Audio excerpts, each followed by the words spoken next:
بناوی خدای گەورە و میهرەبان، بەناوی کارگەری ئامادەیی کلێڤەری ناحکومی، بەخێرهاتنی قوتابیان و مامۆستایان و میوانە بەڕێزەکان دەکەین. بەخێر بێن بەڕێزە.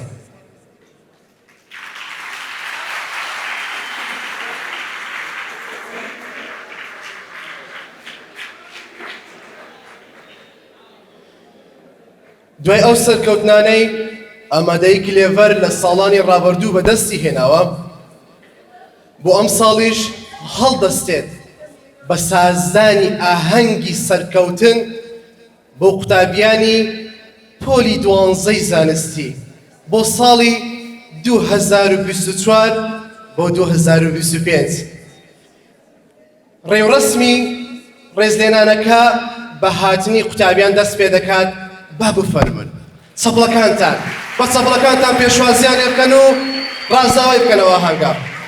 بەخێر بێن، بەخێر بێن ئەی قوتابیانی کلێڤەر، هەر بەخێر بێن.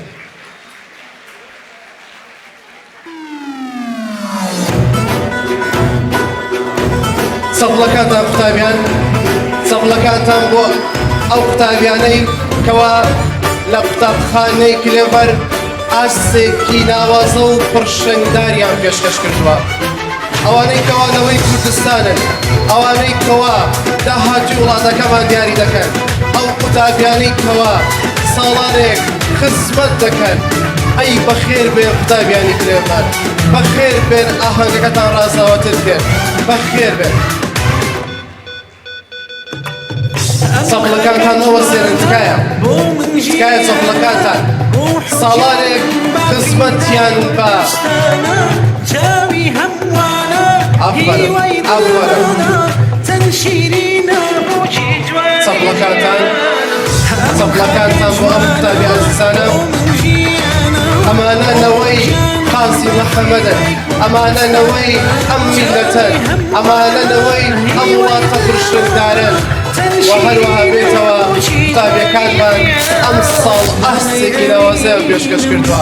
هەر بژین شاناسیتان پێوە دەکەین، مامۆستایان قوتابیان، و هەروەها بێتەوە کارژێری قوتابخانە و بەڕێوەبەر و سافی کارژێری قوتابخانەکان شانازی بەیەوە دەکات. هەر بژین.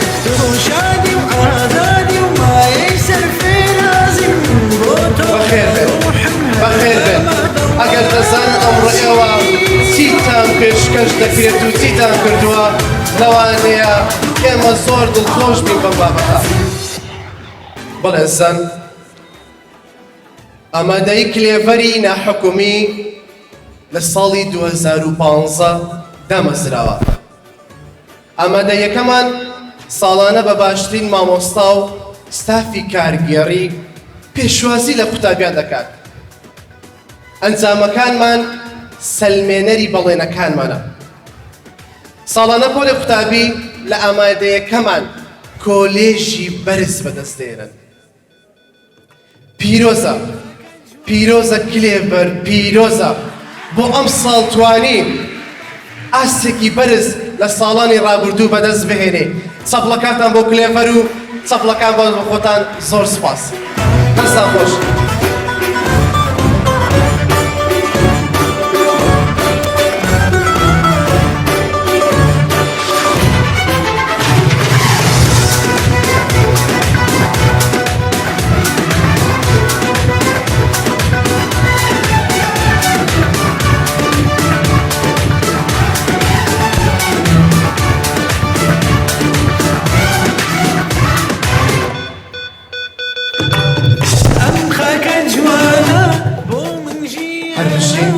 دەستان خۆش بێت.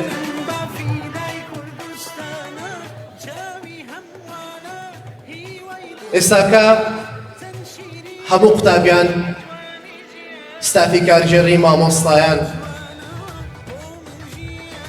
بە تامۆزرۆی کاتن کەوە سەبر نزیک بینەوە لە خەڵاتەکان، سەبر نزیک بینەوە لەوەی کەوە مامۆستایان وتەیان چییە، قوتابیان وتەیان چییە.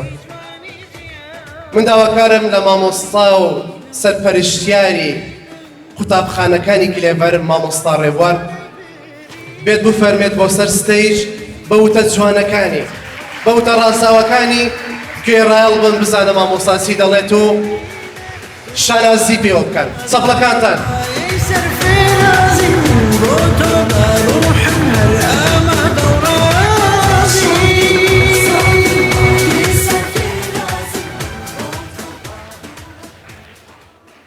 بە ناوی خوای گەورە و میهرەبان خۆشحاڵین هەمومان هەم لە ستافی مامۆستایان و قوتابیانی خۆشەویستی ئامادەی کلێڤەر ئیمڕۆ کە بەشدارین لە ئاهەنگی دەرچوانی پۆلی 12ی ئامادەی کلێڤەر.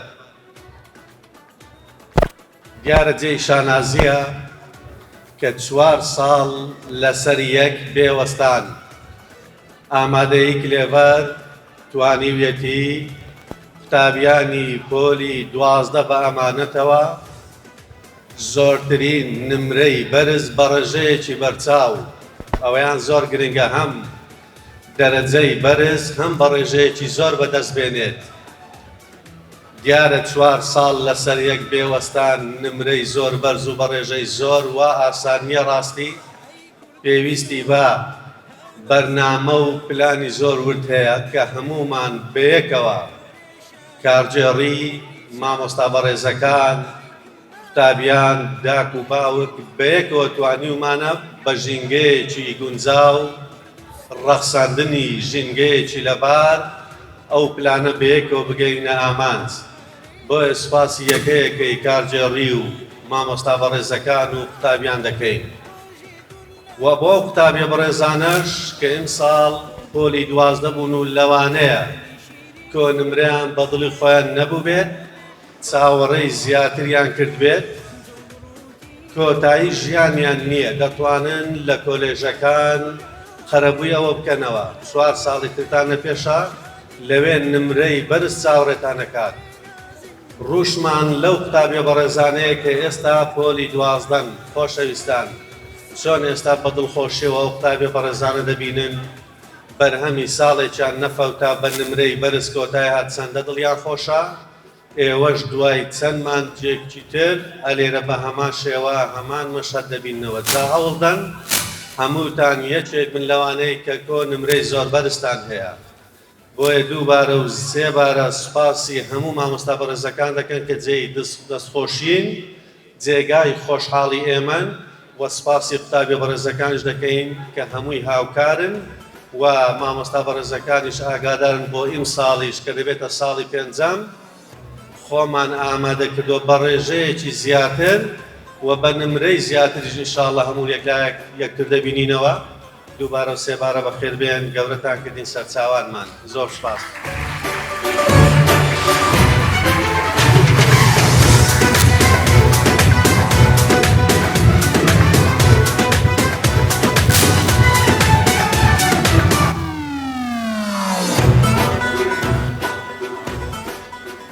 ئەمە قوتابی بێگەی دەسوب دەچپۆلی 12 لە ئامادەی کلێڤەری ناحکومی ئەلحەمدولیلا لەوە ساڵی خوێندن توانیم کۆنمرەی 96.6 بەدەست بینم.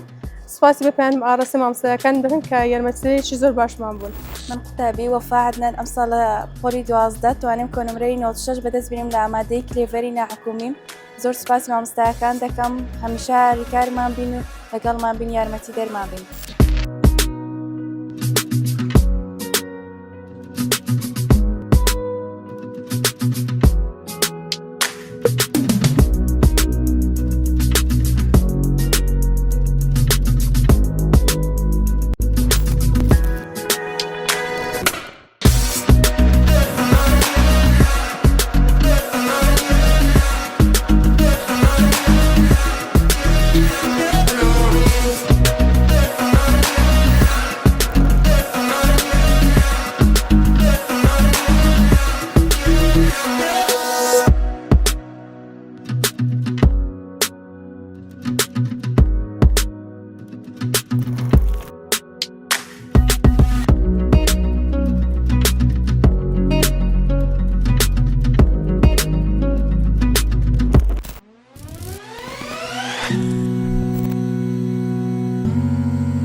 دەستەکانت خۆش مامۆستا ڕێبوار دەم خۆش.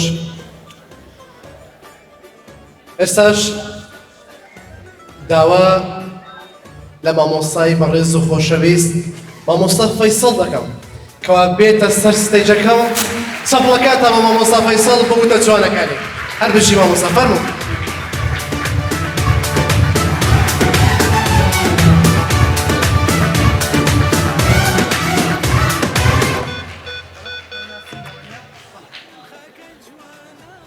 مامۆستا فەیساڵ باهر مستەفا کە لە کارگێری ئامادەی کلێبەر دەوام دەکەم نزیکی 15 ساڵ دەبیتن بە خۆشحاڵیەوە لەگەر ئەو ئامادەیەم کە هیوادارم هەموو ساڵێک قوتابیەکانمان و مامۆستاکان و کارگێری هەمویان سەرکەوتوو بن و پیرۆزبایەکی تەواو لە هەموو قوتابیان و مامۆستایان و کارگێری دەکەم بە بۆنەی ئەو سەرکەوتنە بەرزەی کە هێناویانە و چەند ساڵە بەردەوامە هیوادارم هەر سەرکەوتوو بن و هەر پێشکەوتوو بن لەگەڵ ڕێزم.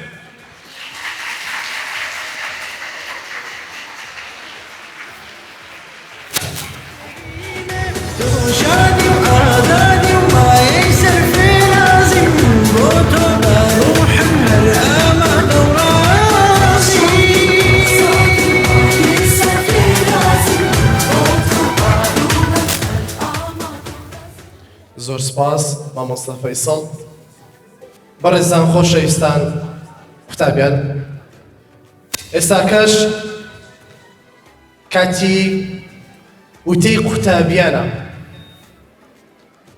ئەو قوتابیانەی کەوا ئەم ساڵ جەنگاون بۆ بەدەستهێنانی نمرەیەکی باش. بۆیە من لە قوتابی فریشتە ئیدریس چەپڵەکانتان بۆ فریشتە خان با بێتە سەر ستێجەکە و قسە و پەیامی خۆی بگەێنێ بۆتان و ئەو ڕێنمایانەی کەوا ئەم ساڵ فریشتە خان هێتی بۆتان کە ئەو دەرەجە باشەی هێناوە باش گوێ بگرن، ئەکیدم بە سوود دەبێ بۆتان. دووبارە چەپڵێک بۆ فریشتە خان و دەست خۆش. السلام عليكم ورحمة الله. طبعا پێنج هەموو شتێک سپاسی ستافی قوتابخانەی کلێبەر دەکەم کە ئەو دەرفەتە زێڕینیان بە من بەخشی. ئینشاءالله دەبێتە مایە سوود بۆتان. یەکەم شت کە باسی بکەم باسی خوێندن و پلان بکەم. طبعا پێش هەموو شتێک کاتێک ڤیدیۆیەکم بینیم کاتێک ڤیدیۆیەکم بینیم لە ڤیدیۆکە کەسێکی سەرکەوتوو قسەی دەکرد دەیگوت سەرکەوتن سەتادەی خوێندن و پلانە، سەتا نەواتی قەناعەتە.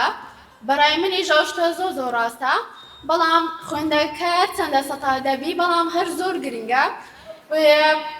ئەو سەتادەی خوێندنە ئینشاڵڵا حەول دەدەم تەواوی حەق خۆی پێ بدەم و باسی بکەم. خوێندن زۆر گرنگە بە کۆڵەتی و کۆنتیتیکێکی باشەوە بخوێنن. کۆڵیتی واتە چۆنیەتی خوێندن، شێوازی خوێندن کە زۆر گرنگە. زۆر باشە کە بە تایبەتی دەرسە عەلمیەکان بە تێگەیشتنەوە بخوێنن، بە تایبەتی ئەو تەڵەبانەی کە بە تەمای دەرەجەی بەرزن بە تێگەیشتنەوە و یعنی پرسیارەکان حەڵ بکەن، حەول بدەن هیچ دەرسێک تێمە پەڕێنن کە بە تێگەیشتنەوە نەیخوێنن و حەول بدەن ورد ببنەوە و هەندێک شتیش لە دەرسەکان کەمێک لێک نزیکن لێکیان جا بکەنەوە و حەول بدەن لە یەکتریان تێکەڵ مەکەن. و دەربارەی کۆنتیتی خوێندن یعنی کاتەکەی کە ئێوەی پۆل 12 کات بۆتان گرنگە، بۆیە بۆ کاتەکە حەول بدەن تەکنیکی پۆرمۆدۆرۆ بەکاربهێنن. بەڕاستی بەخۆم زۆر ئیسپادەم لێ کرد. حەول بدەن کۆڵیتی خوێندنتان بە پۆرمۆدۆرۆ بی، واتە پلانەکانتان بە پێی پۆرمۆدۆرۆ دابنێن. پۆرمۆدۆرۆ تەکنیک چییە؟ 25 دقە دەخوێنی دواتر 5 دقە ڕێستی وەردەگری کە تەکنیکێکی زۆر باشە. بە خۆم هەتاوەکو وەختی ویزارش بەکارم دەهینە زۆر ئیسپادەی لێ دەکەن پاش 25 دقەیی تارێکێک لە بۆ 20 دقە ئیستراحات کەن وەلو 5 دقەیە کە ڕێستی وەردەگرن هەڵدن ئاوی بخۆنەوە لە ژۆرەکەی خۆتان مەڕۆنە دەرێ ڕێستێکی وەربگرن بەس مەڕۆنە دەرێ مۆبایلی ئەو شتانەش بەکارمەینن بەس لە ڕێستی تارێکێک لە بۆ 20 دقە ئەو دەتوانن مۆبایلی بەکاربین و ئیشی خۆتان بکەن و دەربارەی دەرسە لەبەرەکان بەخۆم زۆر لە مشکلە مابوو لەبەری بە تایبەتی کوردی مامۆستا بەختیاریش دەزانی لەبەرم نەدەکرد ڕۆژانە بەڵام کاتی ئیزنەکە ڤیدیۆ دیکتۆرێکی بەڕێزم دیت بە ناوی دکتۆر سەبور زۆر ئیسپادەم لە ڤیدیۆکەی کرد کە تێیدا هێڵکاری و فلاشکارد ئەوانەی بەکاردەینە و دواتریش بە دیواری هەڵدەواسی کە تەکنیکی سێ دیواری پێدەوترێ لە ژوورەکەی خۆت سێ لا دیواری دابنێ هەر لا دیوارێک لە بۆ قۆناغێکی ئەدەبی هەمتان دەزانن شعر و تیرۆک و وتار ئەوانە سێ قۆناغن هەر قۆناغە و لە دیوارێکی لۆدانێ بە خۆتان تەماشای ڤیدیۆکەیکەن زۆر ئیسپادەی لێ دەکەم بەخۆم بەوەی بەجددی ئەدەبم پێ زەبط کرا ئەلحەمدوللا لە کوردیش سەڵتم مینە کەەوەش هەموو ماندووبوونی مامۆستام و فەزلی خۆی گەورەیە هیوادارم خانی بیتم ئەوەی پێم بووی گەیاند بم زۆر سوپاسی قوتابخانەی کلێڤەر دەکەم سوپاسی یەکە بە یەکەی مامۆستاکانیشم دەکەن و لەوێشەوە داواتان لێ دەکەم داوا لە هەموو مامۆستا و هاوڕێکانم دەکەم کە ئەگەر ڕۆژێک لە ڕۆژان خوانەخواستە بێڕێزیەکم کردبی یان شتێکم کردبی لە دڵتان گران بووبی گەردەم ئازاکەن لە لای منیشەوە گەردیارە وتە ئازابی زۆر سپاس وەسەلام زمان من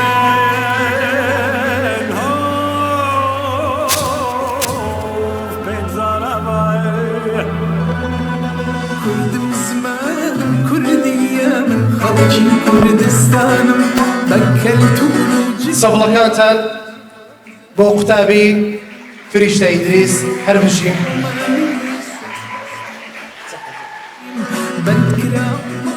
ماڵی ئێمە کلێڤەرە مامۆستایانی تازی سەرە دەستخۆشی بۆ کارگێڕانی لە ئاز بەرزی قوتابیانی مامۆستایان تا بەڕێوبەر لە خزمەتدان بۆ کلێڤەر سەبڵەکانتان دووبارە بۆ کلێڤەر و بۆ خۆتان قوتابیان ئاڵەکانتان بەرز بکەنەوە سەبڵەکانتان تکایە ئەی ماشەڵڵا مافی ڕۆی خۆمەڵامنیش سەربەست و ئازاد بژیم بەندکرا ماڵیان ڕووخان بەڵام من هەر نەخبەزی کوردم کوردم کوردم ئاڵەکانتان کوردم ماشەڵڵا کوردم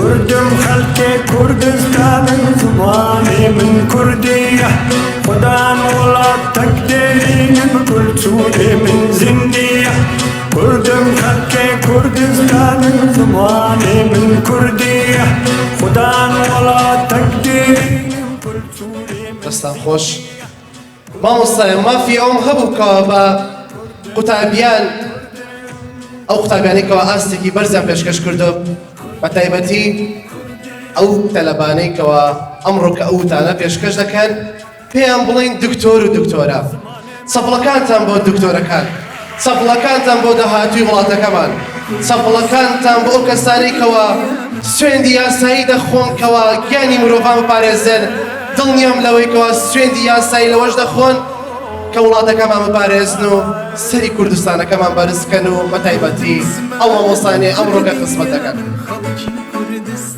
داوا لە دکتۆر باوا بڵێم داوا لە دکتۆر سەلمان دەکەم سەلمان سالار بێت وتەی خۆی پێشکەش بکات سەبڵەکانتان بۆ کاکە سەلمان و ئاڵاکانیشتان بەرز بکەنەوە سەوتی میوزیکیشمان بۆ بکەن سوپاسان دەکەین كردم كردم كردم كردم كردم كردم كردم كردم خلقي كردستان زماني من كردية خدان ولا تقديرين بكل سوري من زندية كردم خلقي كردستان بسم الله والصلاة والسلام على رسول الله وعلى آله ومن والاه. سرتا سواس خوای گەورە دەکەم کە توانیوێتی ئەو دەرەجە باشە پێبەخشیم. دواتریش سواسی دایک و باوکم دەکەم کە لە پاش هەر ناخۆشیەک یعنی یارمەتیان داوم و بەردەوام پشتگیریان کردوم. و سواسی ئامادەی کلێڤەری ناحکومیش دەکەم کە مامۆستا بەڕێزەکان و ئیدارە بەڕێزەکان کە لە کاتی هەر کێشە و گرفتێک و پرسیارێک کە یارمەتیان داوین. باز لە بابەتێک دەکەین کە ئەویش بریتە لە خوێندنی ڕۆژانە. ئەگەر پۆلی 12 بکەین بە چەند قۆناغێک یعنی یەکەم قۆناغ خوێندنی ڕۆژانەیە کە قۆناغێکی هەرە میمە. زۆربەی دکتۆرەکان بازەوە دەکەن کە ینی تەڵەبە زۆر کێشە لەوەی دروست دەبێت کە نازانی چۆن بخوێنی ڕۆژانە. کاتێک تۆ لە دەوامی یعنی پێویستە سەرەتا چەند خاڵێکێک کە پێویستە بیکەی بۆ ئەوەی خوێندنەکەت بە دروستی بی. چکە زۆربەی تەڵەبە گلەی لەوە دەکەن کەوا یعنی لای مامۆستاکان دەرێ خوێندنی ڕۆژانەش دەکەین و لۆ دەرەجەی باش ناینی دەرەجەی برن ناینی کە ئەوەش دەگەڕێتەوە بۆ چەند خۆکارێک و چەند خاڵێک کە ئەوەیانیش دەکەین بە 5 خاڵ. یەکەم خاڵ کە پێویستە بازەوە بکەین کاتێک کە دوو لە دەوامی وازبێک یان پێشکەشکردنەکە هەیە کە دەچی و مارە پێویستە تۆزێکی سرعات بکەی یەکسەر پێویست ناکات و بچی وازبی خۆت بخینی. دووەم خاڵ کە پێویستە کە بیکەی ئەویش کەوە ئەو بابەتێکەوە داوا لێکراوە یان خۆت بۆتە بە واجب پێویستە بە شێوەیەکەوە بخوێنیکەوە شێوازەکەی تێگەیشتن بیتن.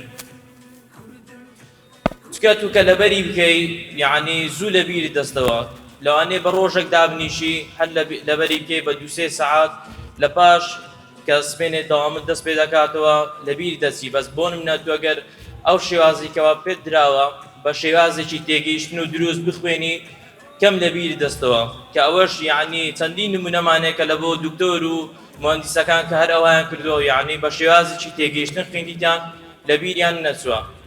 سێم خاڵ بازەوەش دەکەین کەوا لە کاتی هەر خوێندنێک پێویستە ئەتوو پرسیاری وزاری عەل بکەیت یعنی هەڵسەنگاندنێک بە خۆت بکەیت. چونکە ئەتوو ئەگەر هەڵسەنگاندن بە خۆت نەکەی نازانی ئەو خوێندێکەوە کردیتت دەرئەنجامەکەی چەندە. لەوانەیە باشت کین بی بەڵام بچێ ناو وزاری لە بیرت بچی چونکە هەڵسەنگاندت بە خۆ نەکردیە. هەر ئەمان پرسیاری وزاریە کە ئی ساڵانی ڕابردووە بۆ نمونە بۆ 2026 دێتەوە هیچ جیاوازیی نییە بەس پێویستە فکرەکان بزانی و پرسیارە وزاریەکان عەل بکەیت. چوارەم خاڵیش بازەوە دەکەین کەوا لە پاش هەر پرسیارێکی وزاری ئەگەر مەجالت ما پرسیاری دەرەجی عەل مەکە یعنی پرسیاری دەرەجی دەرێ بابەتیش بەڵام پرسیاری فکری ناو مەنەجیبی. چونکە تو پێویست ناکە خۆت لە شتێکی دەرەجی بدەی کە نایەتەوە ئەسڵەن لە وزاری. ئەتوو مەرزەمەکی دەکڕێت لە دەرێ پڕی پرسیاری دەرەجیە ئەخە نایەتەوە لە بۆت. بەس بڕۆ پرسیارە وزارەکە عەل بکە لەگەر ئەو پرسیارە فکریانێکەوە هەیە فکرەی لێوە بگرە زۆر بەسوود دەبیتن لە بۆ ئەوەیکەوە لە وزاری دەرەجەی باش بینی. و لە کۆتاییش بازەوە دەکەم کە کاتێک کە چیۆ مایە مەعاوەلە بکە کە شتێکی زۆر میمە ئەوەیە بە خۆت مامۆستای خۆت بە. چکە یعنی لە ماڵەوە کەس نییە لەگەڵت مامۆستا لەگەرت نییە لەوانەیە پرسیارێکی لێ بکەیت لە سۆشیال میدیاکان شتیوە بەڵام کە هیچ شتێک ناکاتەوەی بە خۆت تێبگەینی بە خۆت ببیە مامۆستای خۆت. و لە کۆتاییش سوپاسی ئامادەی کلێڤەری ناحکومی دەکەم و زۆر سوپاس دەستان خۆش بین.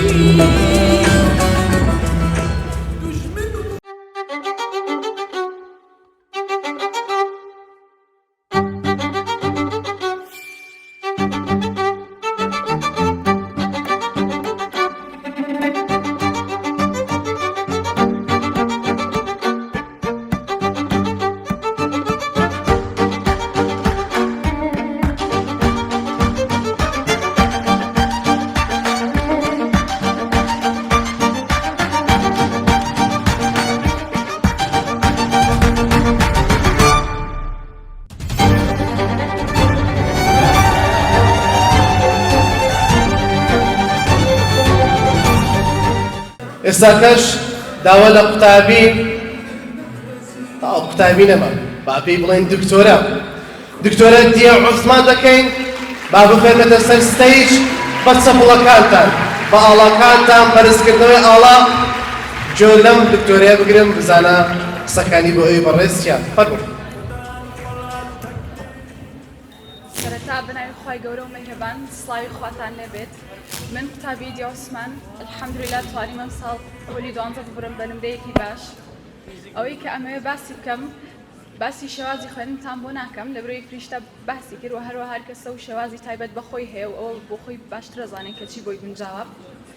ئەوەی کە ئەمێ باسی بکەم ئەوەیە کە دەرونی خۆتان بپارێزن لە بەرەوەی ڕێگەیەکی دوور و درێژتان لەبەردەمە و دڵنیان بن لەوەی کە ڕێگاکە هەمووی خۆشی نییە ئەوەی گرینگە بتوانی ئەگەر شتێکت نەزانی هەوڵدەی لێی فێربی ڕێگای یعنی پۆلی 12 قۆناغێکی ئەوەندە قورس نەبوو کە من بیرم لێ کردەوە و ئەگەر لە ئیمتحانێکی ویزاریە بۆ نمرەی سەدیش چووی چەند پرسیارێکت غەڵەت بوو هەتا وەکو 3-4 پرسیار بەڕای من شتێکی ڕاز نییە لە ناو ئیمتحانات قەراریەوە بدەیت کە نەچیتەوە لەبەرەوەی لەوانەیە بتوانیت لە دەرسەکانی ترە بە باشترین شێوە قەرەبووی بکەیتەوە و تەنها ئەوەیە خوێندنی ڕۆژانەتان بە جوانی بکەن و لە ئیمتحانە بە جوانی پرسیارەکان بخوێننەوە و هەر ئەوەندەیە لە کۆتاییە هیوای سەرکەوتن بۆ هەمووتانە خوازم هیوادارم هەمووتان بگەن بە نمرەی دڵخواستان و زۆر سپاس بۆ هەموو لایەک.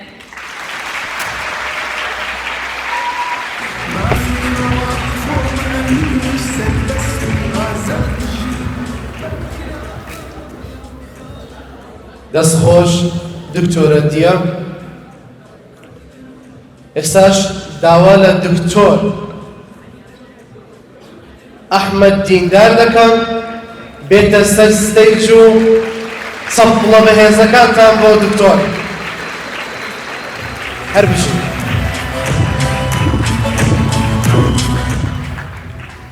بەناوی خودای گەورە میرەبان سەرەتا سوپاس خودای گەورە دەکەم کە سەرکەوتوی کردم لە تەواوکردنی قۆناغی پۆلی 12 ئامادەیی و دواتر سوپاسی دایک و باوکم دەکەم کەم لە کاتە خۆشەکان وەم لە کاتە ناخۆشەکانی قۆناغی پۆلی 12 لەگەرم بوون و بە تایبەتی سوپاسی ستافی ئامادەیەکە دەکەم بە تایبەتی ستافی پۆلی 12 کە هەم لە کاتی قوتابخانە هەم لە کاتی زنەکە و هەم لە کاتی دەوام بە جوابدانەوەی پرسیارەکانیان و دووبارە شەڕحکردنەوەی بابەتەکان بۆمان و سوپاسیان دەکەم بەڕاستی و ئێستا هیوادارم سەربەرز بن بە نمرەکانمان.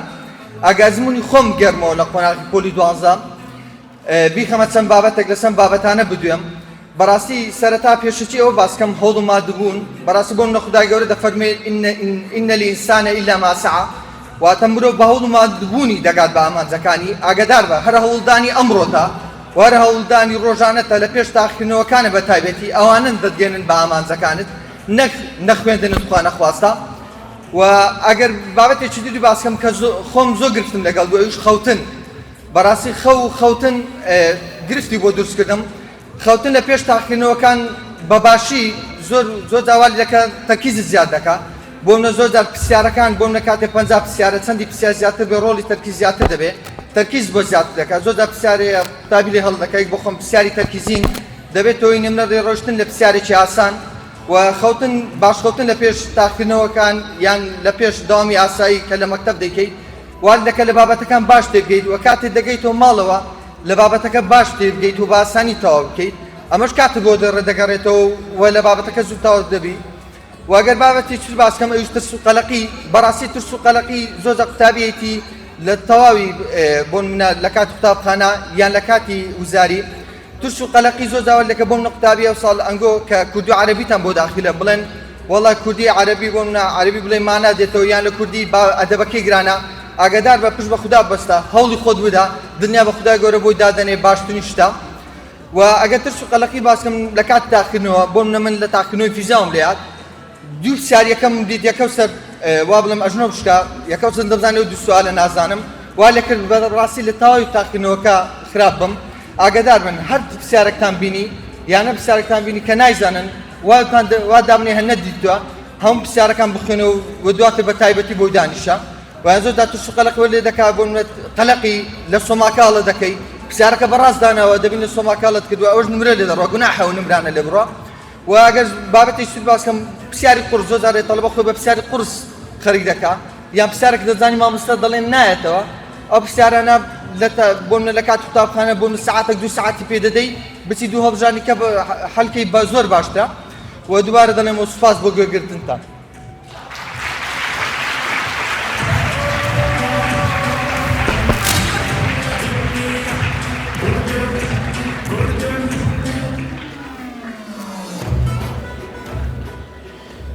دەستخۆش دکتۆر ئەحمەد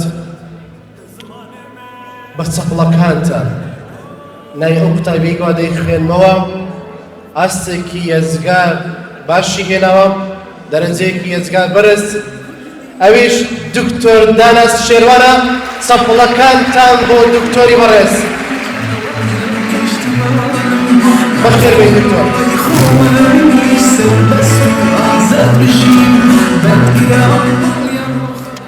بسم الله الرحمن الرحيم سرتا سپاس خوای گەورە دەکەم کە توانیم ئەو دەرەجە بین و بەڕاستیەوە کە بە فەزلی خوای گەورە بوو و سوپاسی دایک و باوکم دەکەم کە هەمیشە یارمەتیان دام و وریان بەرز کردومەوە و سوپاسی یەکەی بە یەکەی مامۆستایەکانیش دەکەم کە بەڕاستی زۆر ماندوو بوون لەگەڵمان و سوپاسی ستاف کلێڤەریش دەکەم کە بەڕاستی پێشەنگ بوون هەم لە ڕووی پەروەردە هەم لە ڕووی زانستی.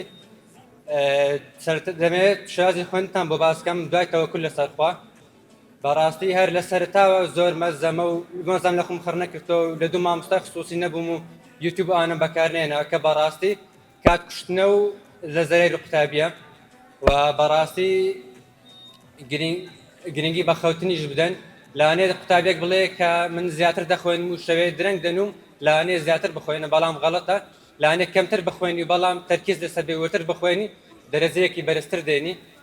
هەروەها شش بەڕاستی پێویستە جا هەفتەی جارێکە دوو هەفتە جارێکە دەستە سەفرەیەک چونە دەرەوەیەکە بەڕاستی پێویستە و دووبار ڕفرێش دەبێت کە دەست دەکەیەوە بە خوێندن و دووبارە سوپاسان دەکەم و یەکێ بێکانم دەستان خۆش بێت.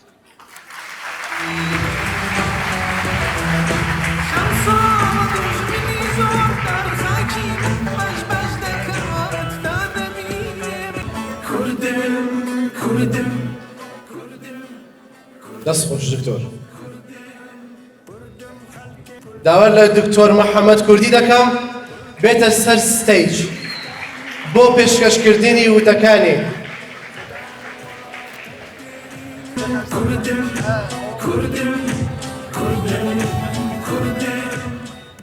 سەرتا سوپاس خدای گەورە میرەبان و دووبارە بۆ ئامادەی کلێڤەر و یەکە بە یەکەی مامۆستایەکان بە تایبەتی و بە تایبەتیش خێزانەکەمان حەزم لێ بوو دەربارەی شتێک قسە بکەم دەربارەی بابەتی شەڵتم کە هەڵەی گەورەی من بوو وای کە نەمتوانم ئەو نمرە بەرزە بەدەست بێنم کە خۆم ویستم لەسەری بوو.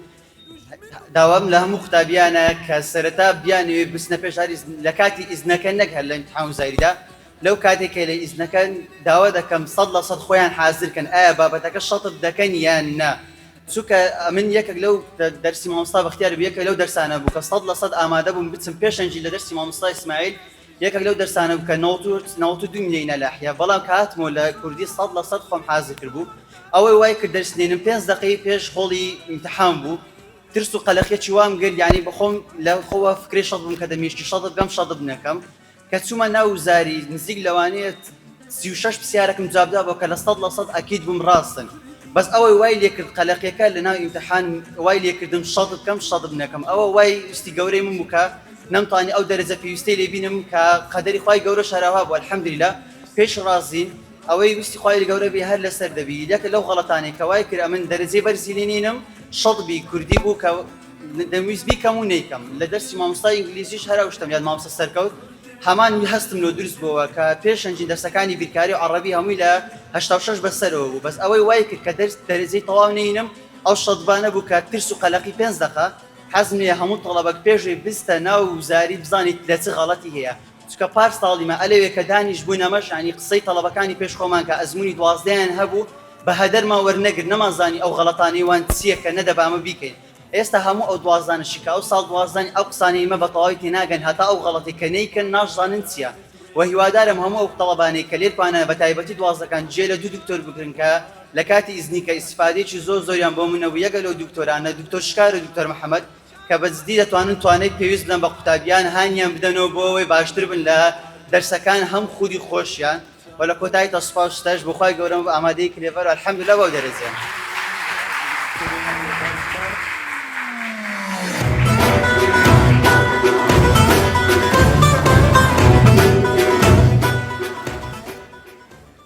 موتم دكتور محمد بلام وتي بي ام بلا مهندس لا حەزی لە مهندسیە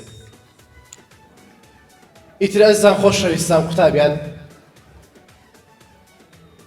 ئێستاش خەڵات و ڕێزێنان بەسەر قوتابیانی دەرچوودا بەش دەکرێت داوا لە مامۆستای عەزیز و خۆشەویست بەڕێوەبەری قوتابخانەکانی کلێڤەر مامۆستا ڕێبوار دەکەم بێتە سەر ستێجەکە و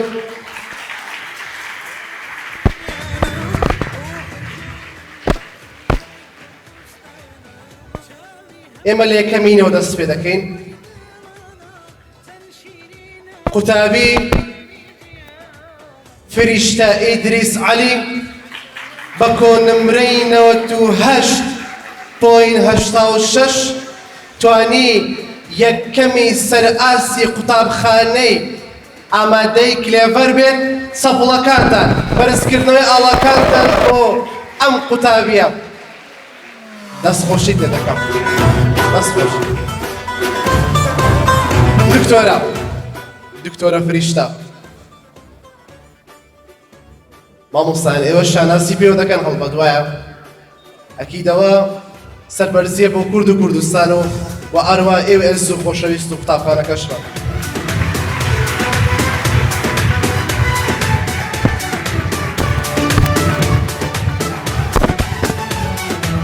دەستخۆش دکتۆرە فریشتە بۆ بەدەستهێنانی 98.86 بەجددی دەرەجەیەکە ماشەڵڵای دەوێت من لە جێ ئێوە بم قوتابیان هەموومان ڕائەکەین بۆ لای ئەو کەسانی کە دەرەجێکی باشیان هێناوە بۆی ئەم ساڵ ئێمە بتوانین 99% بهێنین چەپڵەیەک بۆ خۆتان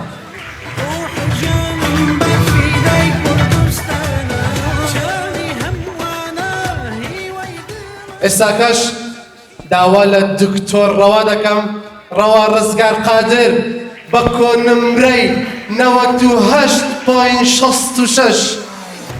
ماشەڵڵا دکتۆر تۆ چیم کردو بە قوربان ئەی ماشەڵڵا لێبێت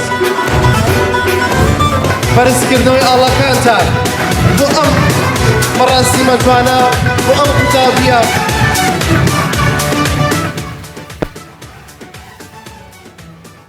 ئێستاش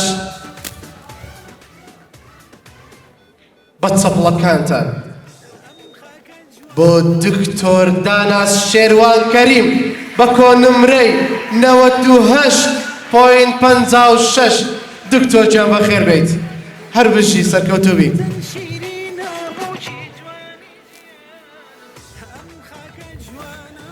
ماشەڵڵا دکتۆر چی و کردوە تۆ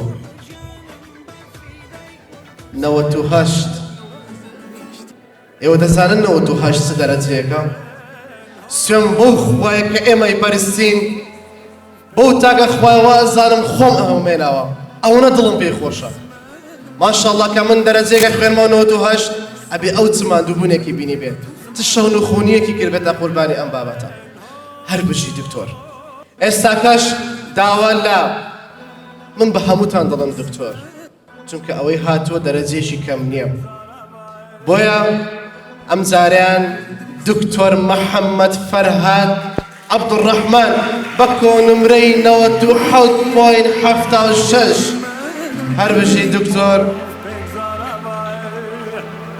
داوا لە مامۆستا فەیسەڵ دەکەم بێتە سەر ستێج و خەڵاتی ڕێزدێنان بدات بەم قوتابی بەڕێسە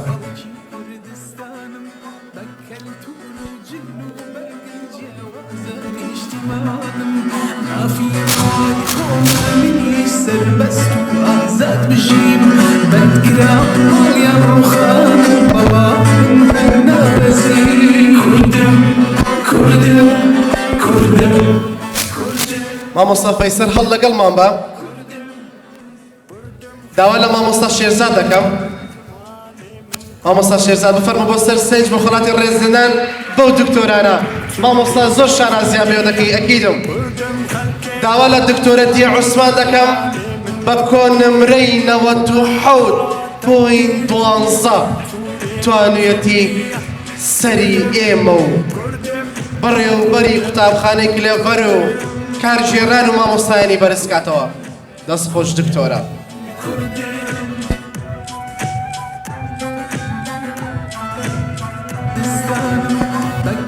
هەر بژی دکتۆرە.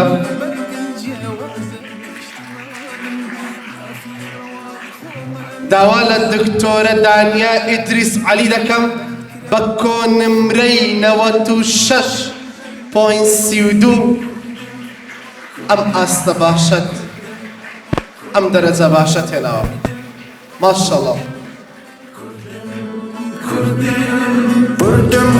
حەزم لێ سەفڵەکانتان بەتیم بێت، سەفڵەکانتان ئاگرین بێت، سەفڵەکانتان بەهێز بێت.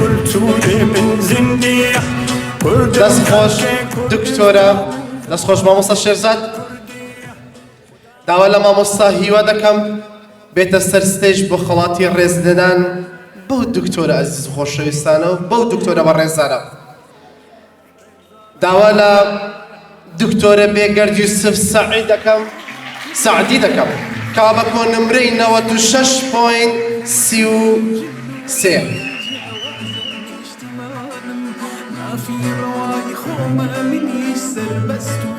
دەست خۆش دکتۆرە. ئەگەر دەزانی ئەمڕۆکە تۆ چ دەرەجەیەک بتێنەوە. ماشەڵڵا ماشەڵڵا دکتۆرە هەر بژی.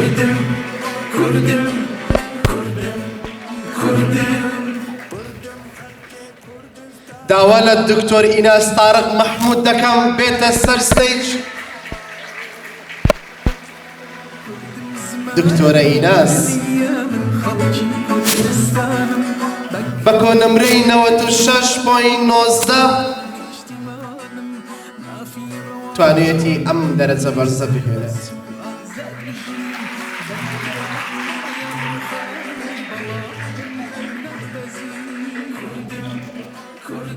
هەر بژی دکتۆرە. دەست خۆش مامۆستا هیوا، سپاس بۆ تۆ. داوا لە مامۆستا ڕەفعەت دەکەم بێتە سەر ستەیج بفەرمێت بۆ خەڵاتی ڕێزدەدان بەم دکتۆر و دکتۆرە عەزیزانە. داوا لە دکتۆر ئەحمەد دیندار خضر دەکەم بێتە سەر ستەیج بە کۆنمرەی 96.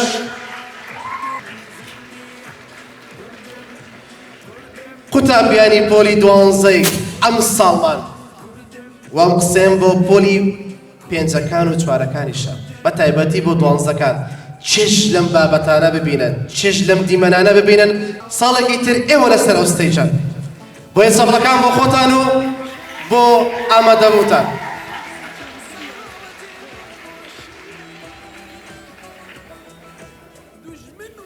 داوا لە دکتۆرە وەفا عەدنان عوثمان دەکەم بە کۆنمرەی 96 بێتە سەر ستەیج و چەپڵەکانتان بۆ ئەو دکتۆرە بەڕێزە. هەر بژی ماشەڵڵا. هەر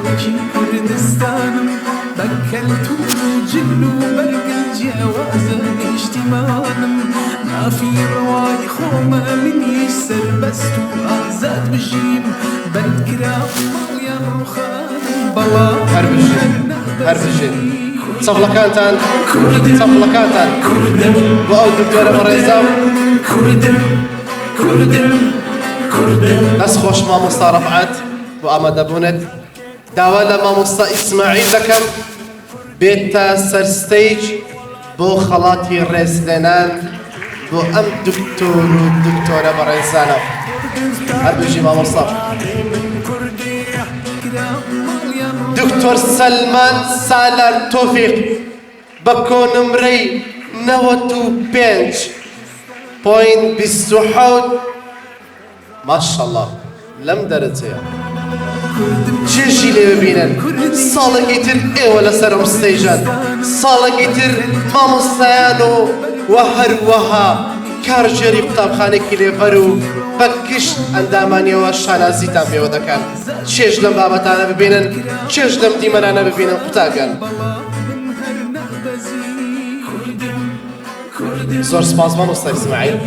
دەست خۆش بێ بە ئامادەبوونت. شانازیت پێوە دەکەم قوتابیان. داوا لە دکتۆرە کانیا و کامەران حەمەعەلی دەکەم بێتە سەر ستەیج بە کۆنمرەی 95.32. مامۆستا ئەنوەر بفەرمێت بۆ سەر ستێج بۆ خەڵاتی ڕێزدەنان.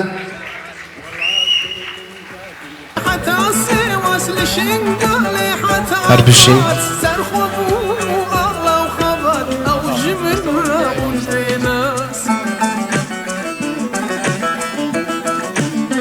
داوا لە مامۆستا ئاسۆ فەرحان دەکەم بێتە سەر ستێج بۆ خەڵاتی ڕێزدەنان. داوا لە دکتۆرە سۆزیار فرود قادر دەکەم بە کۆنمرەی 94 پایین 87 توانێتی دەرەجەیەکی باش بێنێت. هەر بژی دکتۆرە.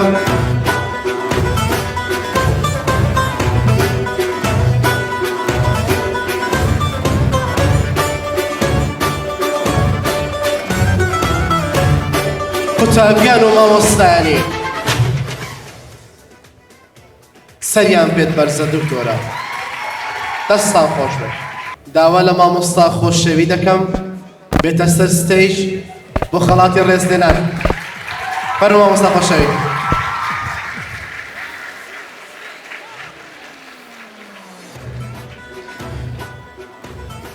دکتۆر سەهەن زوبێر عەبدولواحید بە کۆنمرەی 94 پایین 44 توانوویەتی دەرەجەیەکی باش بێنێت.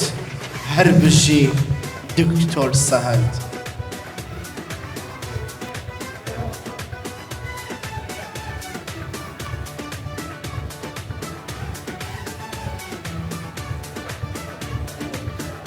دەست خۆش مامۆستا خۆشەوی، سوپاس بۆ تۆ. ئەو قوتابیانەی کەوا خەڵاتی ڕێزدێنانیان وەرگرتووە بە هەمویان بێنە سەر ستێج. داوا لە مامۆستا ئومێد دەکەم. مامۆستا ئومێد. مامۆستا ئومێد بێتە سەر ستێج بۆ خەڵاتی ڕێزدێنان. هەر بژی مامۆستا.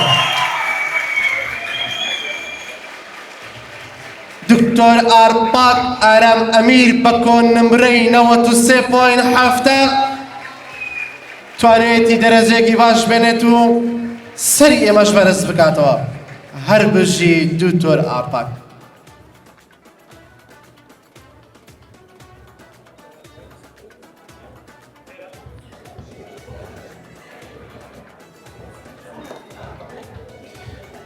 زۆر سپاس مامۆستا ئومێد. چەپڵەکانتان.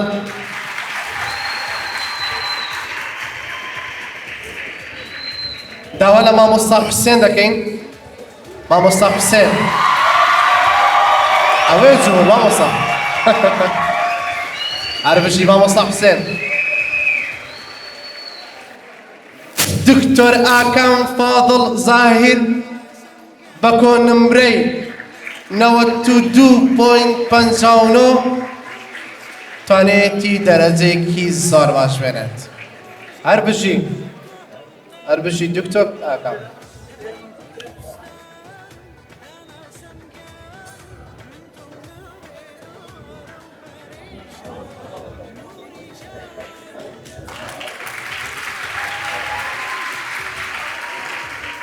داوا لە مامۆستا سەرکەوت دەکەم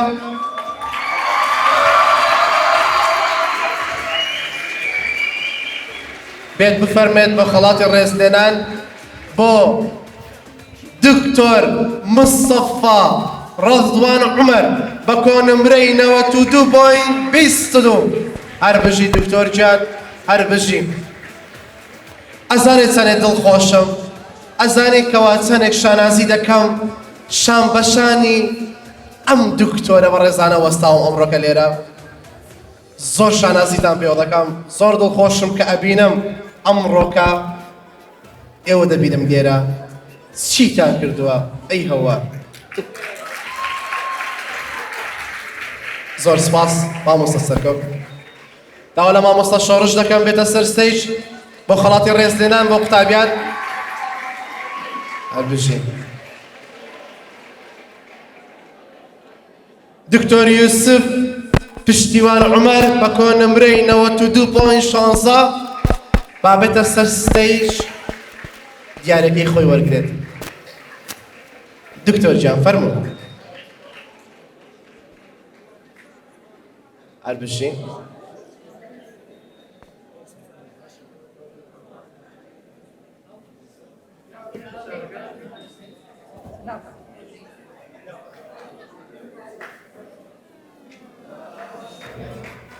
چەپڵەکانتە زۆر سپاس مامۆستای بەڕێز بە چەپڵێکی بەهێز بە چەپڵێکی بەتین پێشوازی بکەن لە مامۆستا بەختیار بێتە سەر ستەیج بۆ خەڵاتی ڕێزلێنان هەربژی مامۆستای خۆشەویست شانازیت پێوە دەکەین مامۆستا بەختیار دکتۆرە مەنال عەبدولمەناف محەممەد بە کۆنمرەی 87.60 بەڵێ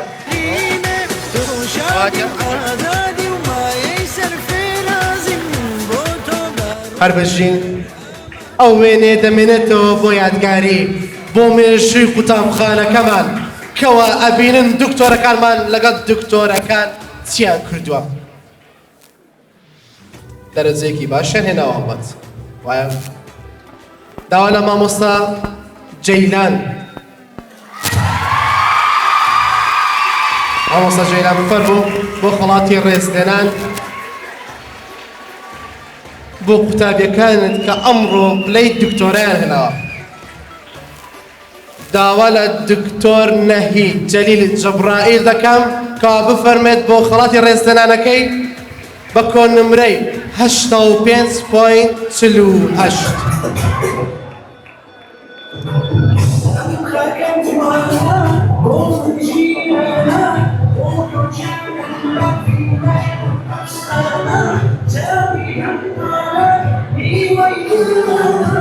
سپاس دکتۆرە نوها ئێستا کەش ئەو دکتۆرانەی ئەو قوتابیانەی کەوا ناویان خوێندرایەوە بە وێنەیەکی یادگاری بگرین بۆی کا بۆ مێژووی قوتابخانەکەمان و چەپڵێکی بەهێز بۆیان دانەی ئەوینم سەرچاوەی ژینم کوردستان هەر تۆی چارەی برینە دڵشادی و ئازادی و مایەی سەرفێرازیم بۆ تۆ بە ڕوحم هەر ئامادە و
کاتی ڕێزلدانە بە مامۆستایانی پۆلی دوازدەی ئامادەیی کلێڤەری نەحکومی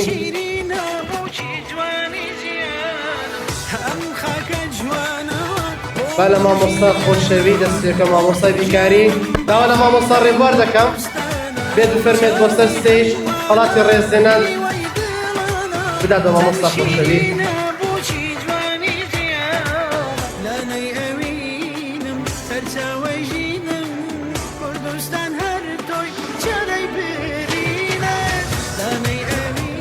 بە گوڵەکان وەک وەفایەک بە مامۆستاکان سوپاسیان دەکەین ئەمانەی کەوا وەستاون هەمووی ماندووبوونی ئێوەیە مامۆستایان کەوا ئەمڕۆکە پلی دکتۆرا بەدەستێرن هەر بژین مامۆستا ڕێبوار هەر لەگەڵمانە بە داوا لە مامۆستا سەرکەوت دەکەم مامۆستا سەرکەوتی ئیکلنزینگ پێ فەرمێت بۆ خەڵاتی ڕێزلێنان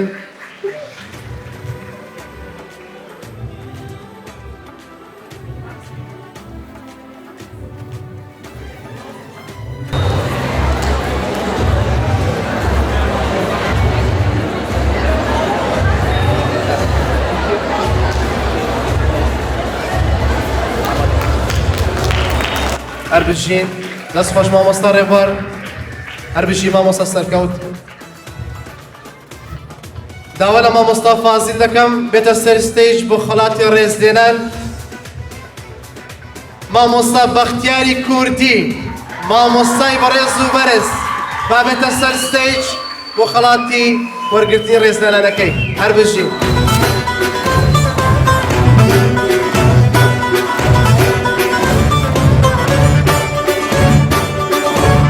شانازیتان پێ دەکەین مامۆستایە دڵخۆشین پێتان مامۆستایە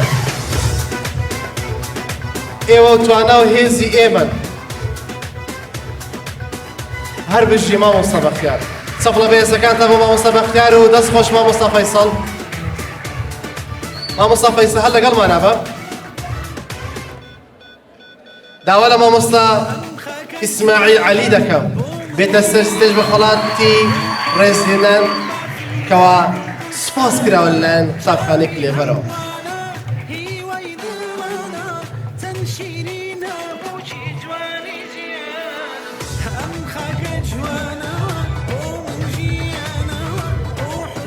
مامۆستا ئیسماعیل قوتابیان شانازیت پێوە دەکەن مامۆستا ئیسماعیل قوتابیان دڵخۆشم بەبوونی تۆ بوویتە هۆکارێکەوە ئەمڕۆکە ئەم دکتۆرانە پێ بگەێنیت هەر بژی مامۆستا سپاس بۆ مامۆستا فەیسەڵ داوا لە مامۆستا هیوا دەکەم بێتە سەر ستەیج بۆ خەڵاتی ڕێزلێنان بۆ پێشکەشکردن بۆ مامۆستا بەڕێزانە مامۆستا ئومێد ناسەح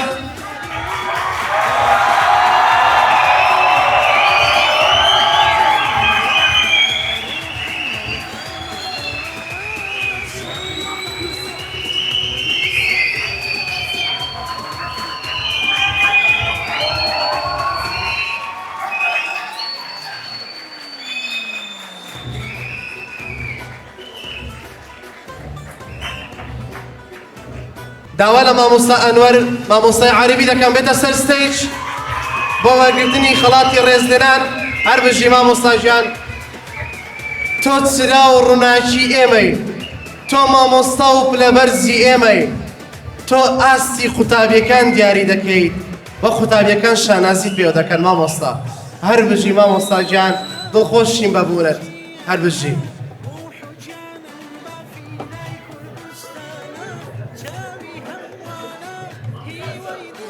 زۆر سپاس مامۆستا ئەنوەر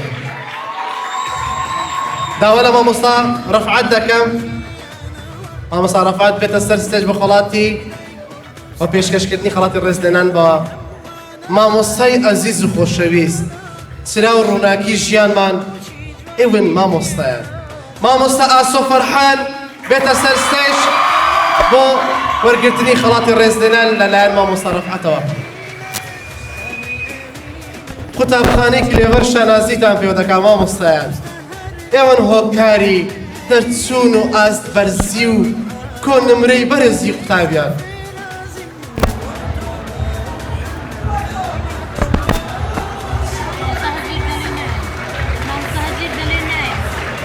داوا لە مامۆستا حوسێنی وانەی کیمیا دەکەم بێتە سەر ستێج بە چەپڵەکاتە بۆ مامۆستا حوسێن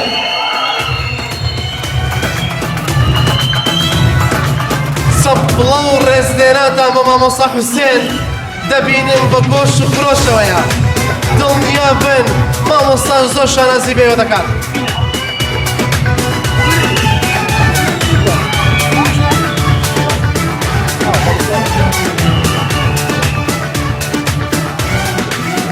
زۆر سپاس مامۆستا ڕەفعەت سپاس بۆ تۆش مامۆستای بەڕێز مامۆستا حوسێن داوا لە مامۆستا شێرزاد دەکەم ئەو مامۆستاییکەوە هەمیشە ماندوو نەناسانە ئیش دەکات بۆ بەرەو پێشچوونی قوتابیان.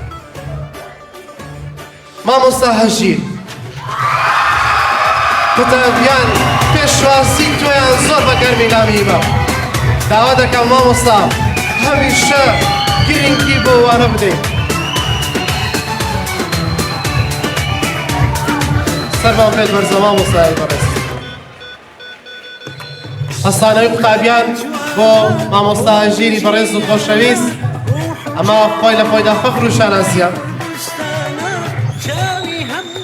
داوا لە مامۆستا جەیلان دەکەم، جەیلان بیلال بێت بفەرمێت بۆ خەڵاتی وەرگرتنی ڕێزلێنان لەلایەن قوتابخانەی کلێڤەری نەحکومی بەشی ئامادەیەکەی.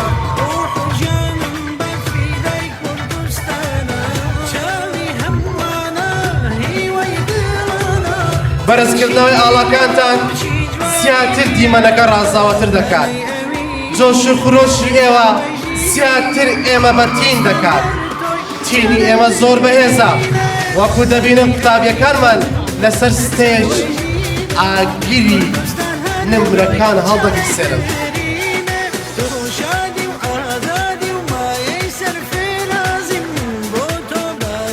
ئەمە قوتابی بێگەی یوسف دەچپۆلی 12 لە ئامادەی کلێڤەری ناحکومی ئەلحەمدولیلا لەوە ساڵی خوێندن توانیم کۆنمرەی 96.6 بەدەست بینم.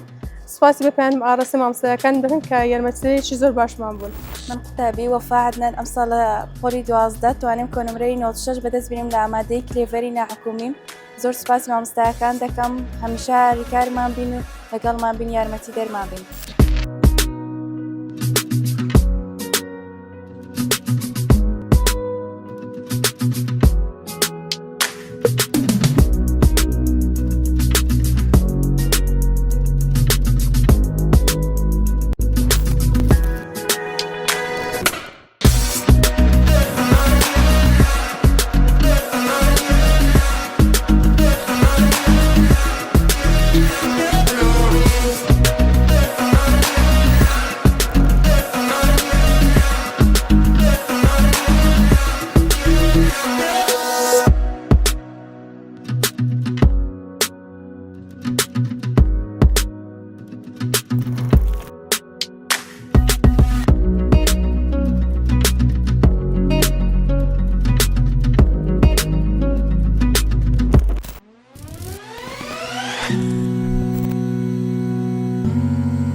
في رواي خوما مني سربست وآزاد بجيم بند كرا ماليان رخان بلا من هرنا بزيم كردم كردم كردم كردم كردم كردم قطع خوما مني سربست وآزاد بجيم بند كرا ماليان رخان بلا من هرنا بزيم كردم كردم كردم كردم كردم كردم كردم كردم كردم حتى كردستان انتواني من كردية خدان ولا تقدرين بو من جيانا بو حجانا بافي داي كردستانا جاوي هموانا هي ويدمانا تنشيرينا بوشي جواني جيانا هم خاك جوانا بو من جيانا بو حجانا بافي داي كردستانا جاوي 5 4 3 2 1 هربشي